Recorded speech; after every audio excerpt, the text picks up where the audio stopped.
اللہ الرحمن الرحیم، سورہ بنی اسرائیل کا رکوع نمبر 3 اور 15ویں پارے کا بھی رکوع نمبر 3۔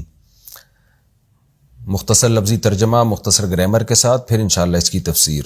بسم اللہ الرحمن الرحیم۔ وَقَضَىٰ رَبُّكَ، اور تیرے رب نے قضا یعنی فیصلہ کر دیا ہے۔ ہم کہتے ہیں نا قاضی صاحب، قاضی جو فیصلہ کر دیتا ہے۔ 3 لفظ چلیں یہ میں تفسیر میں انشاءاللہ بتاؤں گا۔ اللہ تعبدو، اللہ اصل میں تھا ان اللہ، تیرے رب نے فیصلہ کر دیا ہے کہ تم عبادت نہ کرو الا ایاہ، مگر صرف اسی کی یعنی ایک اللہ کی۔ وبالوالدین احسانا، اور فیصلہ کر دیا ہے تیرے رب نے بالوالدین، والدین کے ساتھ احسانا، بہت اچھا سلوک کرنے کا۔ اما اگر یبلغن، بلغ یبلغ بلوغن پہنچنا، اما اگر تو پہنچ جائیں عندک تیرے پاس، الکبرا بڑی عمر، کبر تکبر کو کہتے ہیں، کبر عمر میں بڑے ہونے کو کہتے ہیں، بڑی عمر کو پہنچ جائیں، احدہما دونوں میں سے ایک، او کلاہما یا دونوں پہنچ جائیں، دونوں بوڑھے ہو جائیں یا دونوں میں سے ایک بوڑھا ہو جائے، فلا تقل تو مت کہہ لہما ان دونوں کے لیے افن، اف مت کر ان کے سامنے۔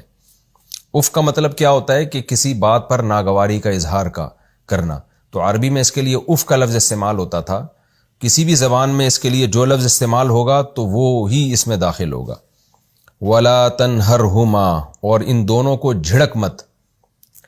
وَالضُّحَىٰ وَاللَّيْلِ اِذَا سَجَا میں بھی ہے نا، وَأَمَّا السَّائِلَ فَلَا تَنْهَرْ، جو سائل مانگنے کے لیے آئے اس کو جھڑکے مت، جیسے بھکاری کو جھڑکا جاتا ہے نا، چلو یہاں سے۔ وَلَا تَنْهَرْهُمَا وَقُلْ لَهُمَا، اور کہہ ان دونوں کے لیے قَوْلًا کریما، ادب والی بات۔ کریم کہتے ہیں عزت دار کو نا، تو ایسا کلام جس سے عزت جھلک رہی ہو، تو اس لیے اس کا آسان ترجمہ یہ بھی کیا جاتا ہے ان کے سامنے ادب سے بات کیا کر۔ وَخْفِضْ لَهُمَا، خفض یخفض کا معنی جھکانا، خفض کہتے ہیں جھکنے کو، حدیث میں آتا ہے نا فی کل خفض ورفع، نمازوں کی کیفیت کے خفض میں بھی تکبیر کہتے تھے اور رفع میں بھی، تو خفض یخفض جھکنا، وَخْفِضْ لَهُمَا جھکانا، وَخْفِضْ لَهُمَا اور جھکا تو ان دونوں کے لیے، والدین کے لیے، جناح الذل، جناح عربی میں پر کو کہتے ہیں، یہاں بازو مراد ہیں، ذل ذلت کو کہتے ہیں، ذلت کے بازو کو، یعنی ذلت سے یہاں مراد ہے انکساری، عاجزی کے بازوؤں کو تو ان کے لیے جھکا، من الرحمہ شفقت سے، رحمت سے، یعنی ذلت سے اپنے بازوؤں کو ان کے سامنے جھکا اس طور پر کہ اس سے شفقت جھلک رہی ہو، رحمت جھلک رہی ہو، تو اس لیے اس کا آسان ترجمہ کیا جاتا ہے ان کے سامنے عاجزی اور انکساری کے ساتھ جھکا رہے۔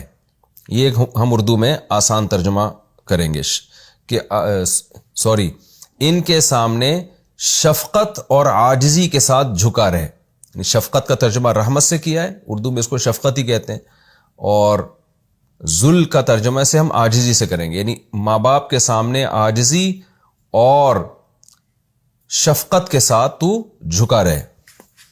وقل، اور کہہ ربی، اے میرے رب، اصل میں تھا ربی، اے میرے رب، ارحمہما ان دونوں پر رحم کر، کما ایسے، ربیا یربیو تربیتن، تربیت کرنا، پالنا، تو کما ربیا جیسے ان دونوں نے پالا، جیسے سبحا ہے نا تثنیہ کا صیغہ، کما ربیانی جیسے کہ ان دونوں نے مجھے پالا، صغیرہ جب میں چھوٹا تھا۔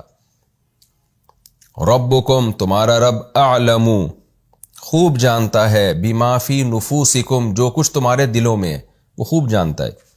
ان تکونوا اگر تم ہوگے، صالحین نیک، اگر تم ہوگے نیک، فإنہ تو بے شک وہ رب، کان للأوابین ہے توبہ کرنے والوں کے لیے۔ اواب کا معنی اللہ کی طرف رجوع کرنے والے، یعنی رجوع کی کیا مطلب، برائی سے لوٹ کے رجوع کرنے والے، تو ہے وہ توبہ کرنے والوں کے لیے غفورا، معاف کرنے والا۔ وَآتِ ذَا الْقُرْبَى اور دے تو قرابت داروں کو بھی دے، کیا دے، حقہ ان کا حق دے، یعنی والدین کے علاوہ جو رشتہ دار ہیں، والمسکین اور غریب کو بھی اس کا حق دے، وابن السبیل اور مسافر کو بھی حق دے، ولا تبذر اور تبذیر نہ کر، تبذیر کرتے ہوئے، یعنی یہ تبذیرہ وہی اسی کی تاکید ہے۔ بذر عربی میں بیج کو کہتے ہیں جو بکھیرے جاتے ہیں نا ایسے، تو بذر یبذر تبذیرا کا معنی ہوتا ہے بکھیرنا۔ کیا مطلب کہ ایسے دولت کو ایسے لٹا نہیں، تو بکھیر نہیں، یعنی تبذیر نہ کر۔ تو تبذیر کا مطلب شریعت میں ہوتا ہے بے موقع خرچ کرنا، اڑانا دولت کو. جیسے لوگ فالتو چیزوں میں اڑا رہے ہوتے ہیں نا، تو رشتہ داروں کو بھی دے، مسکین کو بھی دے، اور مسافروں پہ بھی خرچ کر، مگر اڑا نہیں پیسہ.